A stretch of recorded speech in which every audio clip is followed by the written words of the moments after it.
Today first question is Algar Falls present in which country? Four options: Argentina, Spain, Italy, Norway. The correct option is option B. It's Spain. The next question: Peely Island is located in which country? Option A USA, option B Canada, option C Australia, option D Russia. The correct option is option B Canada.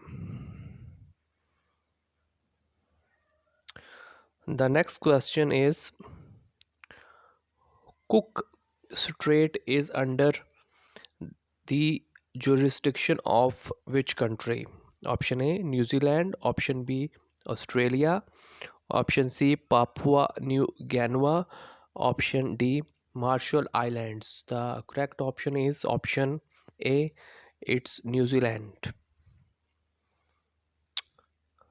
So the next question is International Olive Oil Council was set up in 1959 in Madrid, Doha, Istanbul, Algeria.